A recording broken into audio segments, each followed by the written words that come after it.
What's up, you guys? Sean Ross Sapp here. It's Friday. Technically, it's Thursday. We're filming this a day before. But you know what that means. And if you're watching this, you don't have to be registered for Fightful.com because I'm leaving this one wide open. This is one of our most requested shows for the Shane Helms Podcast. But if you want early access to shows like this, head over to Fightful.com. Register absolutely free. No credit card or any crap like that required.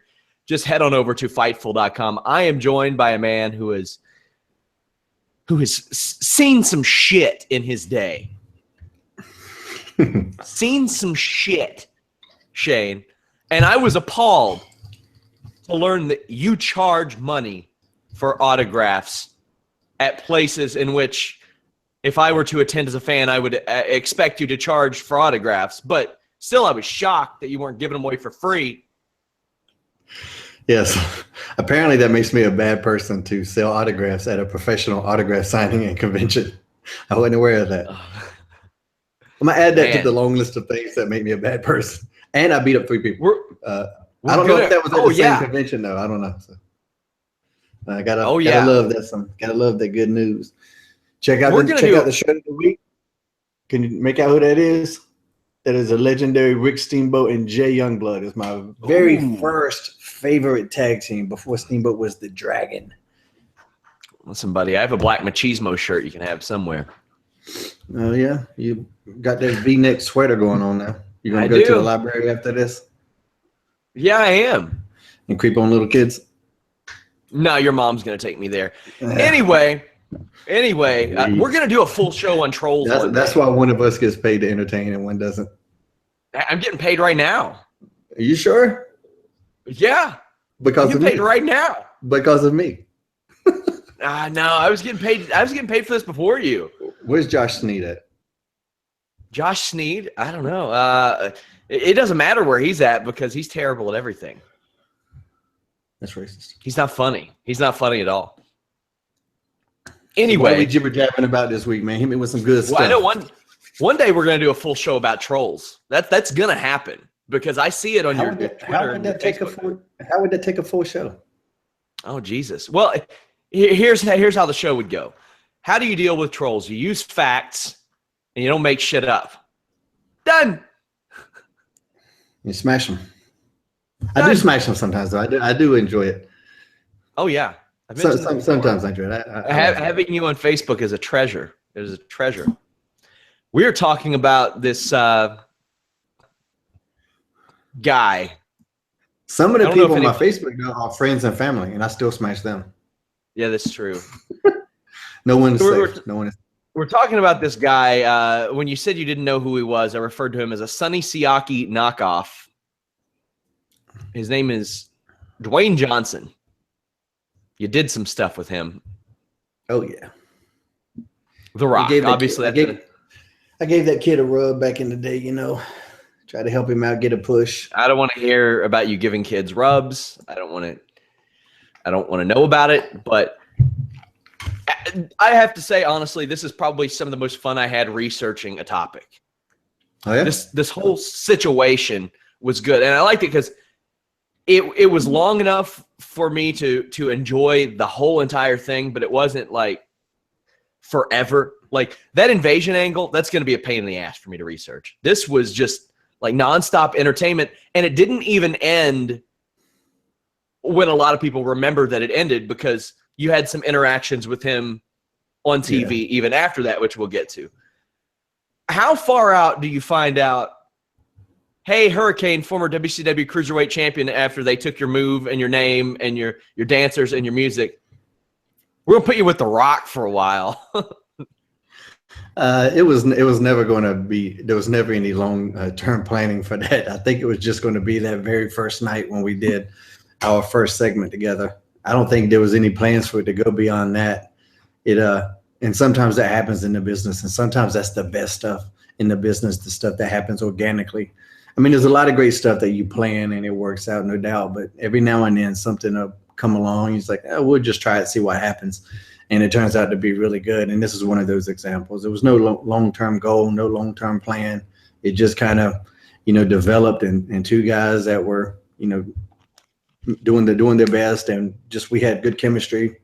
We bounced off each other pretty well, and had a lot of fun doing what we do. So when do you find out about this? Like, is it that day? Oh yeah, that day. Oh man, what goes through your mind? You're a 28-year-old kid. You're a 28-year-old kid, and you're in there. I mean, you've already been through some stuff at this point. Obviously, is 28 a kid? At what point do you stop being a kid? I'm still a kid. You called The Rock. It was cool. I'm pretty sure he was in his 30s. I thought it was pretty cool. I know I was excited about it. I mean, obviously he's one of the biggest stars in the game. So I was just excited about it. So let's talk about this segment. It's the February 23rd edition of Raw. The Rock's back there playing the guitar. And you show up and you're scolding The Rock for trashing the people. The people. And there was a lot of greatness to this segment. A lot of it is reactions from you and The Rock, just facial expressions to your comments. He calls you the Hamburglar, and that doesn't seem to faze you much until he compares you to Aquaman. And that really sets you off. Yeah. But that was one of those things, you can't like oversell everything, so you got to pick your spots. If you go out there and oversell everything, then everything seems to be the same. So I knew the Aquaman was a better line. The Hamburglar was definitely a good line, but my character would react more to the Aquaman jab than the Hamburglar. So that was a thought process there, and I think too. Hamburglar might beat Aquaman's ass too. No, Aquaman's actually a pretty badass dude, man. But just that's the joke that he just talks to fish. If you actually read the books, he's a pretty badass guy. So how much of this do you all know going in? Is it all scripted? Is it all like improv? No. Mostly improv. You kind of know just the gist. Like I might say this, I might say that, and I might say none of it. That's kind of how Rock was. And so and I'm just hoping I don't fuck up. I'll be full honest with you. When you're there with somebody like that, like I said, there was no plans for it to go any further than this. So I just want to make sure I hit a grand slam on this one, because that's the only way it's going to go further. If it's bad, it's going to be on me, because The Rock's great. So if it sucks, people are just going to assume that it's my fault, So I have to hit a grand slam. I have no choice. If it goes anywhere, it's going to be because of my performance there. And if it sucks, then The Rock's going to be on TV next week with somebody else. My ass will be at catering. So, you have to understand. It was a little bit of pressure there, but comedy's my thing. It's just, just being able to deliver good lines, have timing, react to other people's shit, and I actually threw the green hell thing. Like maybe you should say who in the green hell, because he would always say blue hell. I think that was actually my idea. And that was a cool thing with him. And I think he recognized that early on, that I wasn't afraid to give him the jab against me. I don't really care who gets the good line as long as the people laugh the most, so. Well, you had a good line in this one too. I think it's probably a very underrated line in this promo, because you say that one superhero you can beat, and that's the Scorpion King. And then he flips out and he's like, no, you couldn't. And then you say, Brendan Fraser beat the Scorpion King. Yeah. So I think that line came from Brian Growitz, was the one who threw that one in there. Brian was instrumental in a lot of the Rock stuff, and very instrumental in my career too. So I always got to give that guy, Blucifer, as he's known in certain circles, give him a lot of credit. So he understood my character. He understood Rock's character. And when you got a writer that does that, that makes things a little bit easier. So yeah, Brandon Fraser beat the Scorpion King. So I felt that I could, I had that faith. Gewirtz still works with The Rock now. I think he works for his production company. Yeah. Then this is kind of used to build up a battle royal that's happening later in the night. And you ask if The Rock can fly, and that he's going to fly over the top rope in the battle royal. Now, this Rock turn had to happen. Him going heel, because the crowd was rejecting him, and it was kind of like, we'd seen it happen before, obviously, but it's almost a lot like what you see today, where you think somebody's going to be a baby face. The crowd just rejects them and they become a heel. And he did some of his best stuff as a heel. And this angle really, really showed that. I thought that this angle was really good. It was very funny without making The Rock look ridiculous, because you believe that he is such an egomaniac that he will argue with a guy who thinks he's a superhero about his movies. It's just about putting up a character. You know, that was like the Hurricane would have never worked in WCW. You know, you would have had guys. It's the whole reason that Blood Runs Cold stuff didn't really take off the way that it should have, because they would just bury the characters. They were going, oh, look at Glacier with your snowflakes. Like, you never attack the character. You know, you got to put over the gimmick. The only way gimmicks ever get over is if people put them over. You know, so, and The Rock knows that. You know, there's still a lot of guys that, you know, try to break that fourth wall and all that shit, and you know, bury the gimmicks. You protect the gimmicks, because that's what separates us from just regular old MMA and shit like that, is that we can be gimmicks, you know. So you know, The Rock's he's a very intelligent person, and he gets the entertainment aspect of it. Like, at the end of the day, what matters the most is the entertaining, and it's more entertaining to put over my gimmick than to just bury it, because if he buries the gimmick, what does that do for anybody? It won't do shit for him. It won't do anything for me. So he was a professional. He made it work. Later that night, we weave a couple storylines in. You toss Rodney Mack over, who you will be scheduled with the following week. You get a lot of offense on The Rock, but then he punches you right in the wiener. I think he kicks you in the wiener and eliminates you. So, I mean, that's one of those things, like they set that up, and you figured that was going to be the end of it? Yeah, well, they didn't really set that up. That was just one of those things. I mean, those damn battle royals, you can't plan those things out. You know, it just at some point, yeah, I might come to you and we'll do something. And like, that's all that was said. It wasn't like, hey, here's a spot. I might come to you and we'll do something.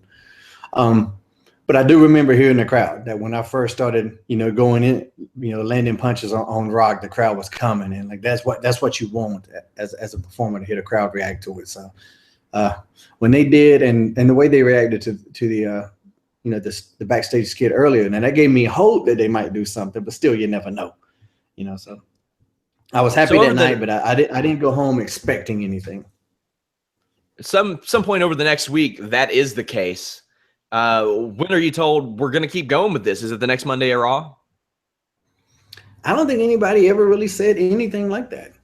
You know, like it was, I mean, but believe it or not, some of us, you know, most of us, all of us show up at work and we're ready to work and do the job without really thinking about, or even knowing where's it go. I mean, at some point you dress up as a superhero and you're in The Rock's closet in the locker room. You had to be told at some point. I was there all night long, actually. I was there the night before waiting. You just showed up there, and that's where you were hanging out. Too, on that one, that was my idea, because I was going to fly in, like always. And just those, most of the time, those lockers don't have those little curtains. Like this, for whatever reason, these locker rooms had those curtains in them. And I was just like, oh, what if I was just hiding in there the whole time? And somebody started laughing, and you could see, like, you know, I think Brian's eyes lit up, and Rock knew it was a good idea right away. It's like, well, how would we do it? I was like, and then Rock's like, yeah, I'll just go over there and do this, and we'll play off of that. And yeah, so that was a team effort, you know.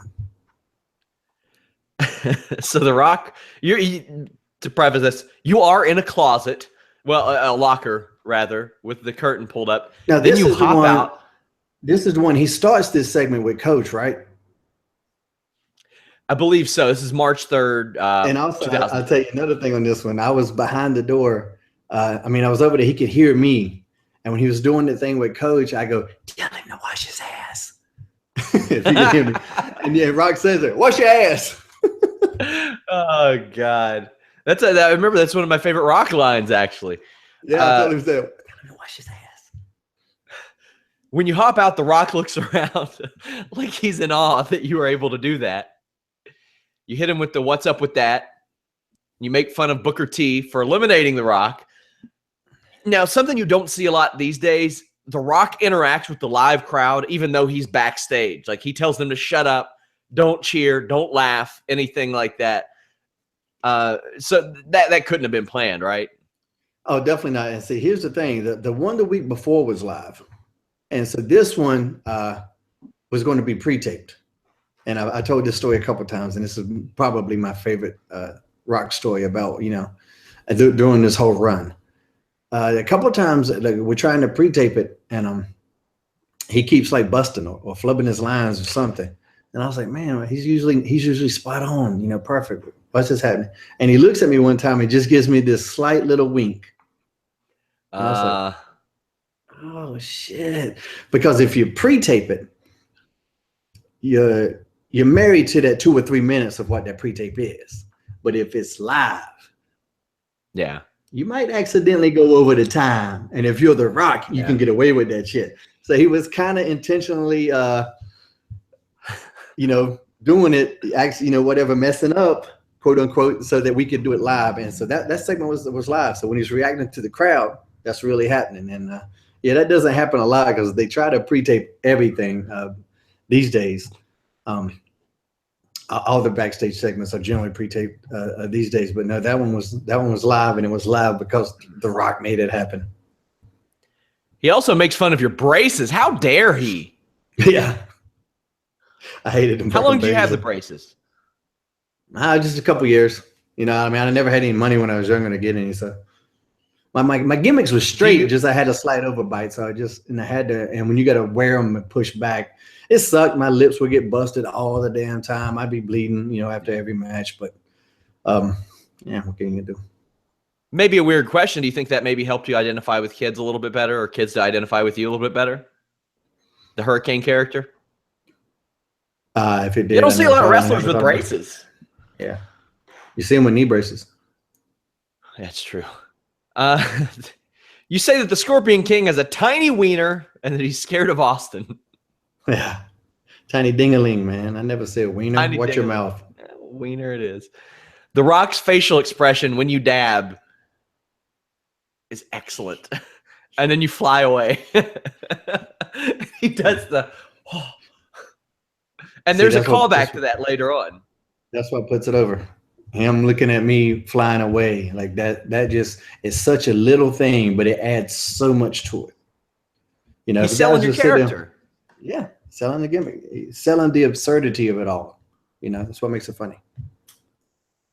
March 10, the camera pans out as The Rock is talking to somebody, and everybody thinks it's Austin. Everybody thinks it's Austin because he's been avoiding the Austin match forever. It pans out to you, and it gets a great pop. So at this point, you're having a match. Are you told that day, you and The Rock tonight, or is this the week before? Is this that night? I mean, is this the same night of the match? Night of the match. Okay, so the night of the match, I didn't find out till that weekend. It was either Saturday or Sunday I found out, and I'll tell you this story. I was doing a lot of media back in those days. Like if I wasn't doing house shows, then I was doing media, which is a media day, which is you're doing all kinds of shit all day long. You're doing radio interviews. You're going to news stations. Like I would do the weather and just go appear on sports shows and autograph sign-ins and go talk to a school or something like that. Just a lot of media. They'll wear your ass out now. That's the negative to if you pop at all in WWE, they're going to get their damn money out of you. I'm going to tell you, they'll work your ass to death. And so, and I was in my hotel room, and like I went down to the ice machine or drink machine or something. And I left my phone in my room, and as luck would have it, that's when I got a call. Come back, missed calls. Of course, I got a missed call. Look at it and you answer it. Well, listen to the voicemail, and it's Rock. And it just, let me know, hey, I want to give you the heads up. It's me and you this Monday night, main event Raw. We're working, lace them up type of shit, you're going over. It's going to be fun. We're going to tear it down. Just a very encouraging thing. And I was like, did he say I was going over? What? And so, and it hung up, and I was half convinced that it wasn't him. I was half convinced that it was like Jason Sensation or somebody that could do a great Rock imitation, and they're just calling fucking with me. There was no way I'm going to have a main event match with Rock and I'm going to win. There's just no way I think that's going to happen. The match, I think, could happen. Me going over, I was like, no way that's happening. And so So then I get that. And I don't mention anything to anybody. I'm not saying nothing just in case it is a rib and they're fucking with me. But yeah, so I didn't find out till it was either the day before, or maybe 2 days before, but I think it was just the day before. At what point do you find out it's not a rib? When I get there, we just start talking. He's like, "Hey, did you get my message?" And I go, "Oh shit." So I think I might have even told him too. Man, I wasn't sure if that was really you, because he called me from sensations, put on some muscle. He called me from a block number, a private number at the time. I didn't have his number. We became friends through this program, but at that particular point, we're just working and we like each other, but we're just buddies, And so I didn't know if it was his number or not either. And I was like, man, I wasn't sure if that was you. And he's just laughing about it. And we did that first little segment there. The Rock makes fun of your superpowers, which you call hurrah-powers. A small nuance of this is that The Rock is having fun in games, but he gets his character is so upset when you fire back, like a real bully. Mm-hmm. Like a real bully. He shakes your hand, hits you with a cheap shot. Yeah, bastard. Now we got the match. You're given the second entrance in this. And now traditionally that's like the bigger talent comes out second. You're still really young. This is The Rock. No, it's still what happened this time. Yeah, I was trying to set you up, but you just took it. You just took it. I was trying to say they would every time I worked the top guy there. This is something that kind of pissed me off. One of the top tiers. I would always come out second, so I never got to see the cool entrance from the perspective of the opponent. And you kind of always want to do that. You want to see that guy coming down. The only time it ever happened was with Undertaker, because obviously he comes out last every time. So I got to see that. But whether it was Flair, Austin, or any of the other guys I worked, Triple H, any other top tier guys that I worked, I always came out last. I never got to see their entrances. What is definitely the worst thing in the world to complain about. It's not a complaint, so don't take it like that. What is that like being in the ring for an Undertaker entrance? Does it give you the chills? Oh yeah, it's awesome. It's awesome. So in this match, you're like your kid. You're the kid, the performer, the fan. You're everything all wrapped up into one. It's awesome. He takes your cape and he puts it on, and he's beating you up with your cape on. Completely disrespectful.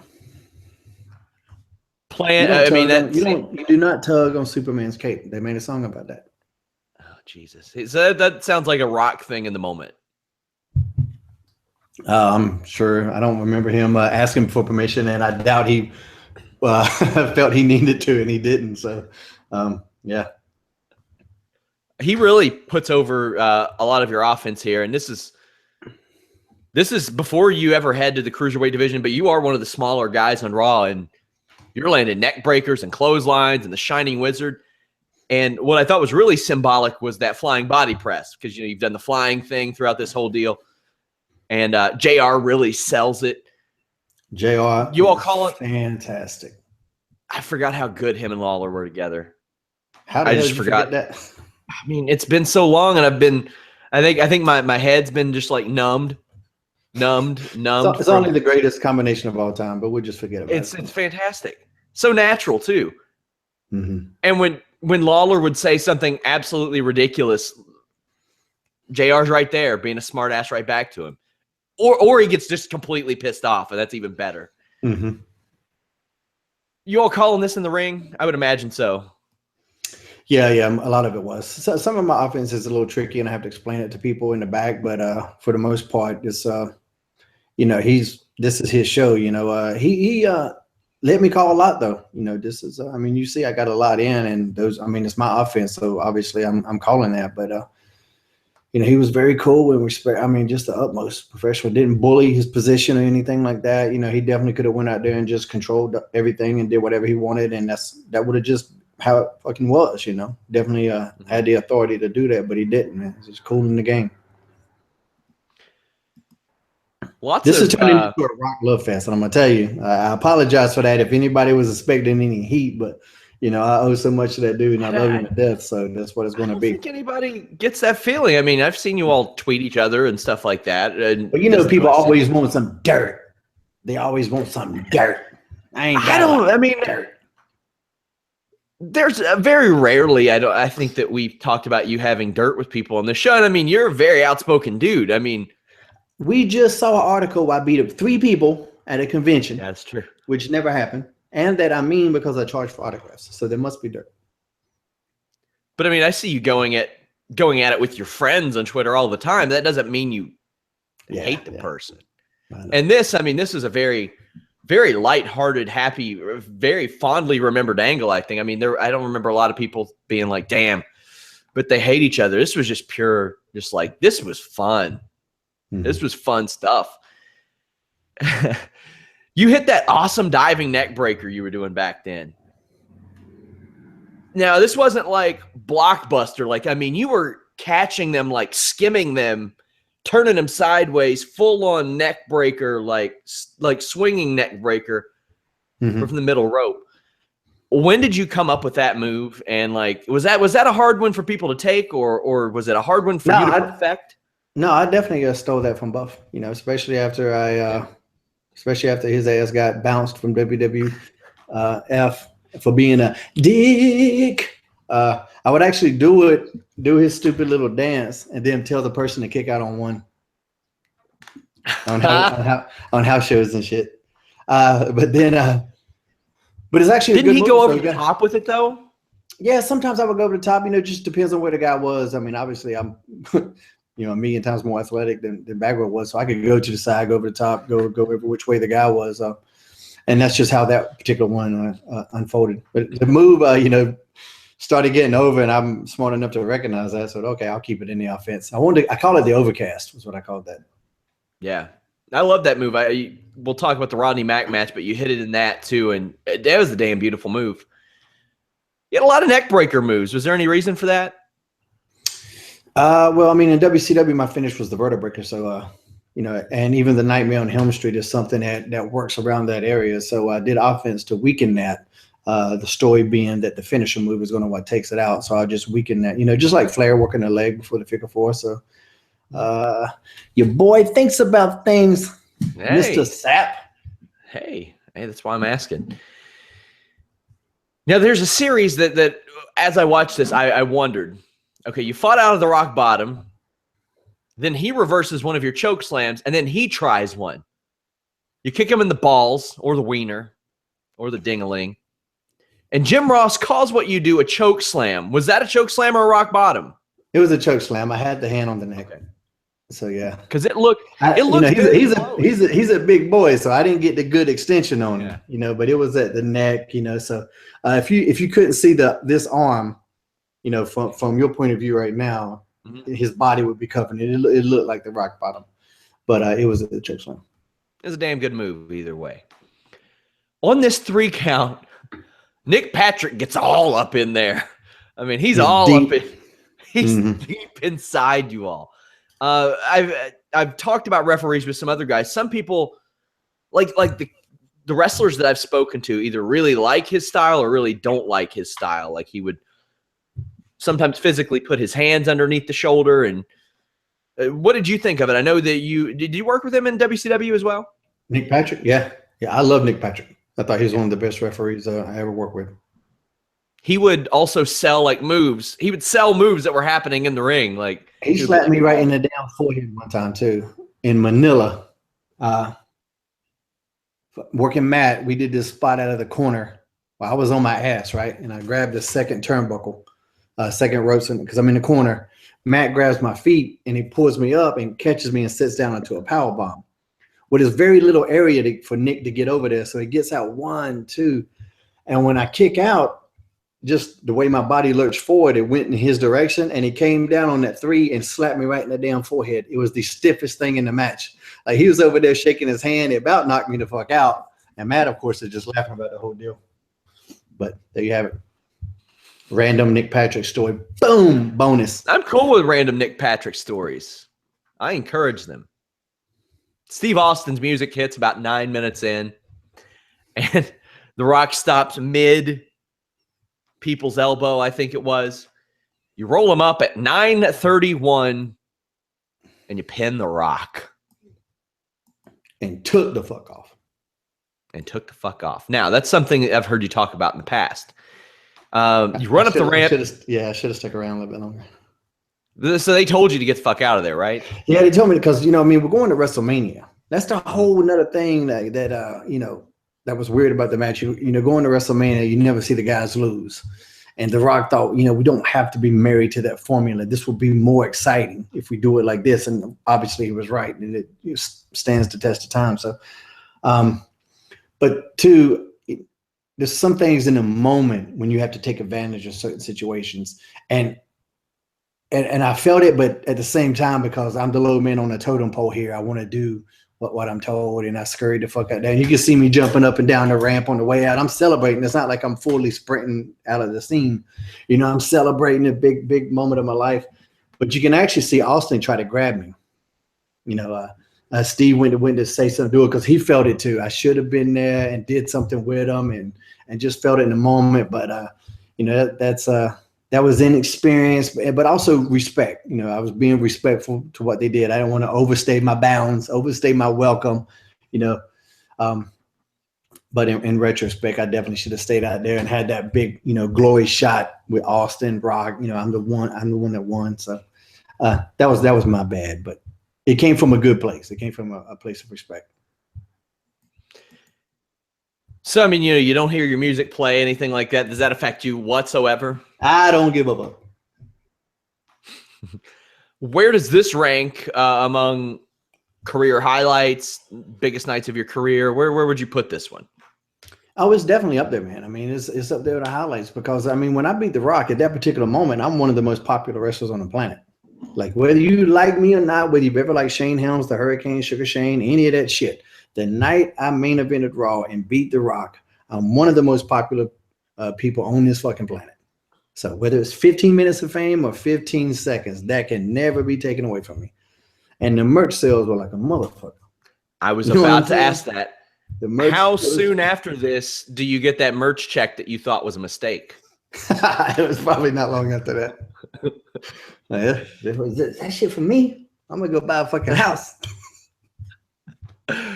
Oh, man. Now, also, this was we were talking about this, too. It's funny you mentioned that. I don't think I was talking about you guys, but somebody mentioned to me that I was the first under 200-pound guy to make money for Vince. Really?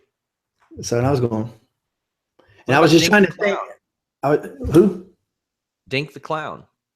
Dink the Clown. Oh, the little midget. Well, I'm talking about like merch. Talking about making real money where they keep your ass around, for a good amount of time. I was like, man, that's actually a pretty good little thing to have on the resume. It's amazing. I think other people tell me more shit about my career than I put together sometimes. I can't really. I try not to be one of those guys that toots his own horn too fucking much. We all got to toot it sometimes. It's there, to quote Arn Anderson, toot.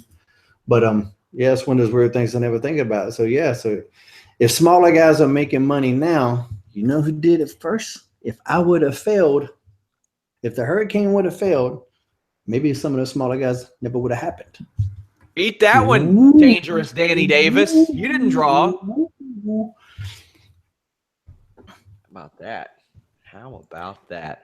Also, as I researched this, that was the quickest TV loss for The Rock by pinfall that I could find since December 2000 against Kane. So you're saying not only did I whoop his ass, but I whooped it in record time. That's what you're telling me. Like over the past 2.5 years, sure. Also, The Rock has only had 12 matches since this. Some people don't remember, don't realize that. Only 12 matches. I think I took it out of him, man. It's like, you took his soul. It's like Rocky against Drago. Just it takes its toll. You don't come back. Well, actually, he went on to great, bigger, and better things. Yeah, but he had to be protected by stuntmen. He's doing well for himself, so I think he's okay with the whole scenario. I'm pretty sure he's good. It's like Conor McGregor says, when he beats people, they're just never the same, He takes a part of them. Yeah, take a part of himself. He's like, where's Chad Mendez now? What happened to Jose Aldo? Well, Jose Aldo won a championship, but hey, it took The Rock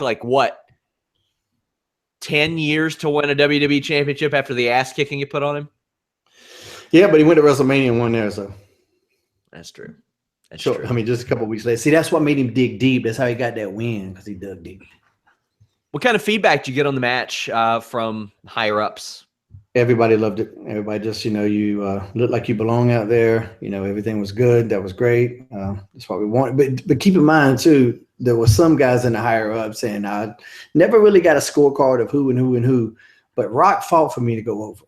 Like, that wasn't Creative's goal for me to go over. That wasn't their plan. That was Rock. Rock and probably Brian might have discussed it. But some of the other powers that be and guys involved, they weren't on board for that, because of the traditional, the guys going over to Mania, but when I got back, everybody was awesome, man. Good stuff. Great job, kid. This is going to do wonders for you. Some of the, blase blah bullshit, but, nobody said anything to my face, but I knew, and I think Rock had smartened me up to that deal too, that not everybody was on board. So, that if there's any backlash, for me just to roll with the punches. He mentored me through this whole deal, in a way that he didn't have to. So do you all become like friends immediately through this angle? Oh yeah, without a doubt. Too, and once you start working with somebody, you start talking shit, and you understand the people that get your jokes and stuff like that. See, that's when you get a buddy, when you get a friendship. Because not everybody gets your sense of humor. Not everybody gets my sense of humor specifically. So yeah, we just got along from day one, and cool. So, do you know who any of the people were that didn't want you to go over? I never heard no concrete names, so that's not something worth going into. I'm pretty sure you could probably speculate and see that who wouldn't be cool with that. Certain people protect certain spots. Sure. So what does it say to you that The Rock was like, no, this guy needs to beat me? It just told me that I was doing good with that gimmick, that it was working. There's a lot of stuff, that's one of the Hurricane Steel is one of those gimmicks that people look back on and go, oh man, now, I bet that was pretty easy. Not understanding that it wasn't. Like the tough ass wrestler gimmick, that's easy. And it gets all the credit. And that's literally the easiest fucking thing to do in this business, is to walk to the ring all tough and fucking do a match. That is so easy. It's so one-dimensional. You don't have to have a fucking brain to do that. But to have a character with layers and a personality, and people respond to your words and your movements and your actions, as opposed to just man, that takes talent. And comedy in the midst of a violent scenario can really be tough. We see it all the time, like people trying to be funny and wrestling, and it's fucking not.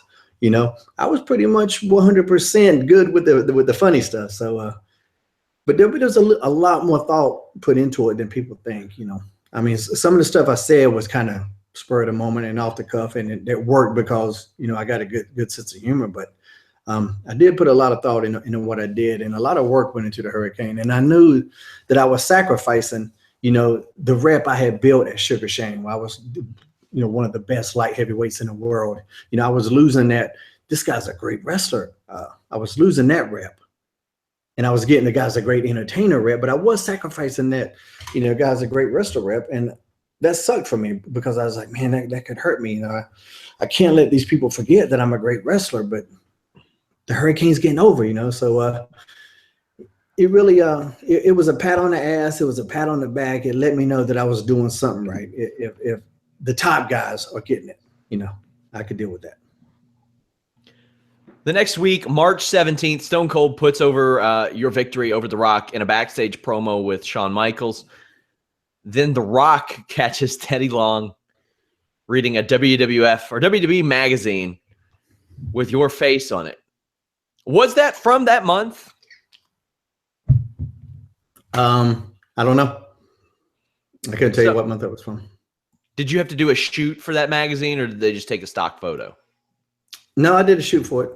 But so when was that shoot? That one, no, it wasn't a specific shoot. It was, I think they just did a bunch of shoots. I don't know, man. I can't fucking remember. I might have did a specific shoot, to be honest with you. Because the spread, that's the one with the me pulling the fucking Walmart special suit I had on as Gregory Helms.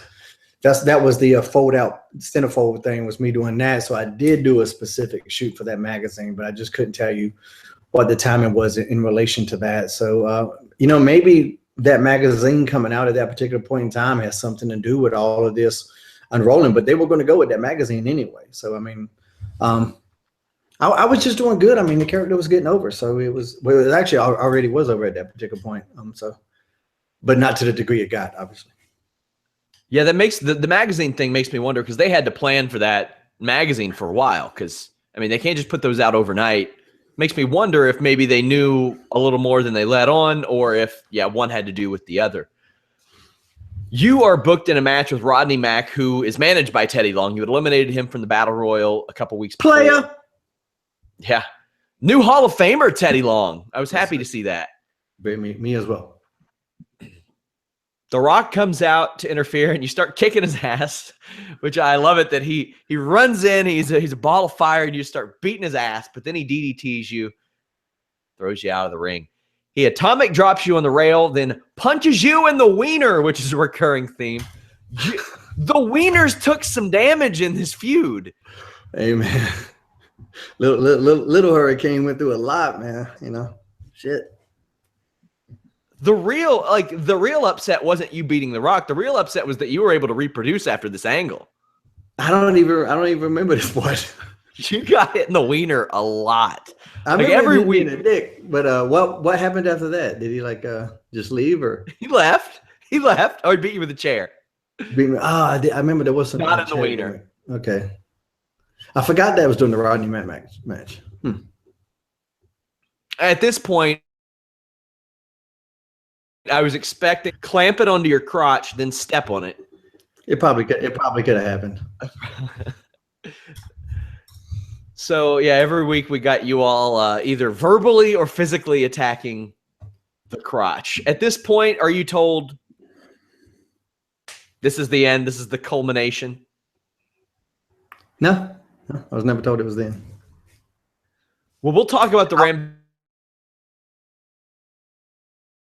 But I was like, man, I've been involved in this build-up all the way up to Mania.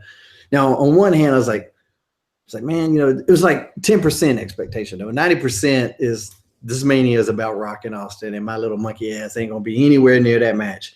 But on the other hand, I was involved in so much leading up to it. I was like, well, you got to do something. I got to run out there and try some shit and get fucked up and bounced out just to add a layer to it. And I don't think that would have took away from anything at all. But they kept it to them, which is fine. I mean, keeping it on them, Rock and Austin, and Austin doing the honors, going out the way he wanted to go out, was a much bigger. That was a much bigger thing to focus on than my little involvement. We're gonna do a full WrestleMania experiences show, I think, probably in a few weeks. But this wasn't actually the end of you and The Rock, but there was something that happened right after WrestleMania that I wonder. Triple H beats you with a pedigree in the middle of the ring a few weeks later. Mm-hmm. Now, The Rock and Triple H they'd went at it a couple times over a few things. Do you think this was done to send a message? Because back then the WWE really liked to send messages that Triple H was the dude. Yeah, probably. But at the same time, man, it was a good match. And I mean, sure. I dominated like 80% of the match. So it was another thing that, me showing I belonged, and I proved that I belonged there and I could hang with those guys. Do I think that it was too early to beat me after The Rock did what he did for me? Without a doubt. And I think everybody thought that, everybody that wasn't involved in that match, I should say. Because The Rock does something like that, you got to get the most out of it. You get the most out of it you can. You ride it till it's a dead horse, and then you beat the fuck out of it. That's when you beat a horse, is when it's dead. That's the best time to beat a horse. It's not going to kick you then. Yeah, the motherfucker's down. So, I thought it was too. I thought they could have got a lot more out of that. There was no necessary reason to beat me, but at the same time, I'm in there with a world heavyweight champion, showing I belong on that big stage. So, it's one of those things. It is what it is. 6 on one, half a dozen on the other. You would end up to go on to work with Triple H, Ric Flair, Jericho, and team with Booker, Nash, HBK. So you're in the mix at this point. But we'll cover that at another time. For somebody who people say is just a mid-carder, I sure did a lot of top card shit. It is strange how that happens. Good hand. Good hand. Almost as if I have two of them. That's it. Well played. So that's not the end of this. In 2004, The Rock comes back. You're backstage with Rosie. And, well, actually, you don't even see you all because The Rock's there. And he just stops and he's like, my main nemesis. And then it's you, which I thought was great. And then he says, let's get this straight. You only beat the Scorpion King. That was fun stuff. I love those callbacks. Now that was the one. He was coming back for the movie, right? Didn't we tie the movie? One of his Walking movies. Tall. Yeah. I remember that. We tied the because I put over the movie, right? Mm-hmm. And we kind of squashed the beef there. Was that the one where we squashed the beef? Okay. Now Rosie's there with you, and Rosie and The Rock are connected there. What kind of relationship did they have? They're cousins, I think. Yeah, I know, but I mean, there's a lot of fucking cousins in that family, Shane. I didn't get the idea. I mean, that they hated each other. I mean, they got along. They're family, so yeah, they're cool. Just wasn't sure because, like I said, there's a lot of those. There's a lot of them in that. There's not a lot of them, just that they're all wrestlers. That's why it seems that way. Well, I mean, shit, there's like 20 of them, Shane. That's a lot. I got a lot of cousins. They're just not all on the same television show. Yeah, but do you get together with them on TV and run an angle with all your cousins? That is exactly what I just said, motherfucker. I was gonna say you might. Right. Rosie got lost and saw Confessions of a Teenage Drama Queen instead of Walking Tall. Yeah, it happens. It happens. Yeah. And The Rock does a callback to the Hamburglar thing, and it fits just perfect because, he does look like Grimace. Yeah, Rosie. Especially in that first outfit, which is atrocious. But then you're able to fire one back, and you're like, you've got the goatee. You kind of look like, and then it pans out to Coach. Oh, that was great. And that wasn't the end of it. He puts over your match that you have later in the night. And as you fly away, he looks off. Yeah. He was good, man. Can't say it enough. This is an improv thing. This is you got to get some lines in thing. I don't remember this one being improv. I think this one was all pre-tape. Well, I mean, improv, they never really gave us our lines. Like, they would help us, especially back in those days. I mean, you would just get bullet points, but we could say what we wanted to. But this one was pre-tape, so I'm, not as much off the cuff stuff in this particular one. There's also a quick spot at WrestleMania 2004 where they're running around backstage and they run into you all. So are you all told, be here at this time? Yes. Okay. I got a funny story. You can go ahead and spill the details of the scene. I'll tell you. I'll add to it when you're done. Well, he shows up and he pokes a little fun at Rosie. he makes fun of Rosie eating a donut, I believe it is. No, we had a damn tray of hamburgers. The hamburger. It was all a throwback to the hamburger joke. Oh man. Which the thing I was going to tell you was, it's taking so long for this shit to happen. Rosie's over there eating those hamburgers. I'm like, hey man, you got to save some for this fucking shoot. We got to. We wanted the big tray of them, like my man Wimpy from Popeye. Was that his name? Wimpy or some shit. We'd have the big tray of hamburgers. That's what we were trying to do. But man, we're back there, but we're fucking starving, dude. So we're starving. Rosie's a big old boy. There's a tray of hamburgers. You can't tease a motherfucker like that. Oh, Jesus. What kind of hamburgers were they? Nah, fuck, I don't know. Like McDonald's, Burger King? There's a big difference here. Was that the Mania was in New York? I want to say that was in New York. Yes, that was WrestleMania 20. Madison Square Garden. So, I mean, it's New York City. They could have got them damn hamburgers from 40,000 different locations in 2 square blocks. True. That's very true. There's also another Raw where he pokes fun at Rosie. So they stretched, they got what they could out of this. And it made for some really entertaining TV. We're gonna see The Rock show up on TNA and talk about him, Andrew Everett, for you. Maybe. So it's really funny, man. We just had this little connection. I tell you another weird thing, and this is fate or kismet or whatever you want to call it. My very first favorite masked wrestler of all time was a guy named Sweet Ebony Diamond. And I liked the name before I ever saw him, Sweet Ebony Diamond. And it was Rocky Johnson, who is Rock's father. Oh, wow. Yeah. And so he was a real cool guy down in the Mid-Atlantic area. You know, of course, I'm just a young buck watching everything. And I remember, you know, my dad would always buy the old school wrestler magazines, the After Mags. And I saw a picture, you know, and Sweet Ebony Diamond, all he did was put a mask on. He still had like the same trunks and boots as he always did. You know, he didn't go in depth with the costume. But I saw the tattoos on his chest. And then like I was like, wait a minute, where have I seen these tattoos at before? And so I started digging through I'm like 6 years old or some shit, you know, whatever, 6, 7.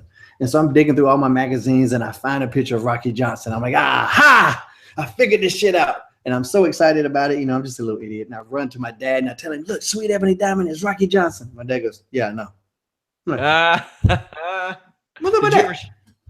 Did you ever share that with The Rock? Yeah, I think I told him. And also his dad, and I said this in the interview I just did this past week. His dad has some kind of gimmick where he needed to autograph 8x10 of the Hurricane. I don't know if it was a shop or a gym or something. So, of course, I gave it to him. No problem at all. But I was like, I don't want no money. I want an 8x10. That's totally unlike you. Yeah, obviously. You know, me doing something nice, far-fetched. But I was like, all I want is an 8x10 of Sweet Ebony Diamond. I've been waiting on that shit for about 10 years now. Still ain't got no Sweet Ebony Diamond 8x10. And that's some bullshit. I'm coming for you, Rocky. As a wise man once said, what's up with that? And so that, and the other thing is, you know, a lot of people assume the Green Lantern is my favorite character. It's one of my favorite, but not my favorite character of all time is Black Adam. Black Adam, who will be played by The Rock coming up. So we have these weird connections, man. So you know I'm gonna be excited as shit to see that coming out by one of my boys. And my boy's playing my favorite comic character of all time. You know I'm gonna be stoked. I said. Man, that's coming full circle. Yeah, strange, huh? It's fun stuff. Like it was meant to be. What other? Now we're filming this February 23rd. So I mean, there will be people who listen to this in 2022. But what you got going on this weekend? You got any appearances? Are you charging poor little kids for autographs? Let me see. Are you sitting on your ass? I'll probably be sitting on my ass because I go out for TNA the following week. So I'm going to rest up one more week. You know, I'm still training hard. Like I told you before we got on air, I'm down 28 pounds since the new year. Boom. How about that? You're trying to make middleweight. Yeah, I ain't never gonna make 185. Yeah, I ain't gonna make. I had to think about it, so I ain't gonna make that shit. You could make what I'm confident you could make middleweight if you're under 200. I think. Well, you did amateur wrestling, right? Yeah, I mean, I could. I just don't want to. You could. Well, there's a big difference there. But that's it. You're still doing the TNA thing, of course. We got that big marriage angle coming up. I can't wait to see if that plays off at all on TV. Like it came off the night it actually happened. Man, we were back there crying, laughing at that shit. So I got a formal invitation, invitation from TNA Wrestling in my email for that. No shit. Well, I didn't get one. So damn, are you evidently higher on the picking? I don't know. I don't never check my email. It might be there. I check my real mail and I get that check. That's all I care. Nice. Other than that, man, you know, we plugged this show on Keeping It 100. I plugged this show on the Sports Illustrated article I did. I don't know if you saw that shit. You didn't mention it. Of course. That's all I got. We republished it, of course. So what'd you think? Did we talk about it? Did we talk about my comparison of Brady to Ric Flair? Did you agree, disagree? I thought it was spot the fuck on. Brady cheated a lot less than Ric Flair. Or no, Brady cheats more than Ric Flair. Not true. Here's a website you need to go to, yourteamcheats.com, and see how blown out of proportion the New England Patriot thing was. And look at some of the other notorious teams that never get mentioned and have done much worse shit. Actually, the Atlanta Falcons did worse cheating than the Patriots did with that whole pumping in the noise to fuck up the whole team shit that they did. Boom, Sean Sapp. I can't wait to check this out. I'm legit. I can't wait to check this site out. Yeah, a lot of the stuff that all teams did, but you look at some of the stuff the old teams did back in the day. Like people say, well, Montana never did that. But Jerry Rice had stick 'em on his gloves. And I think the defensive line had some kind of silicone gel that they would put on their jerseys to slide by the offensive line or some weird bullshit like that. You're like, that's some in-depth shit there now. So, but yeah, that's what I got. Also, I wanted your thoughts. What do you think of the shorter TNA taping schedules? I talked to probably about half a dozen people that both worked there and wrestled for there. Seems to be unanimously positive. Yeah, those weeks get really long when we do that many days, and it not only wears the talent out, but I mean, any long tour wears talent out. So that's not exclusive to TNA, but it wears the crowd out because it's the same crowd, not 100% the same people, but a lot of the same people show up every night. And just, I mean, I don't give a damn who you are. If you see the same, as exciting as it is, it could be the most greatest show of all time. But after about days 7, 8 of that shit, you're watching and you're interested, but you just don't have the energy to go bananas 7 or 8 days in a row. That's why people take days off and shit, So it'll be good for the crowd. It'll be good for the boys, better for the product. So I see that as a definite plus. I see it as a plus because, I mean, it means that Anthem is willing to spend a little bit more money to fly you all in. More dates too. That's good news to me, I think. Guys, visit Fightful.com. All your wrestling, MMA news, photos, videos, podcasts, interviews, exclusive news, results, all that stuff. Whenever you watch TNA Impact, come over to Fightful.com. Talk about it on our Discuss forums. It gets lit. Anything else, Shane? Does it get lit AF? Lit AF, as the kids say. That's all I got, man. So everybody check me out at Shane Helms cross-platform on every damn thing. And I'm killing on Instagram.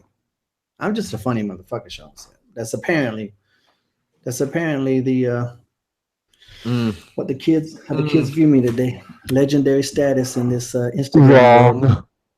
Wrong. True. Why did you Catch just you guys later. the microphone? Catch you guys later. We're out.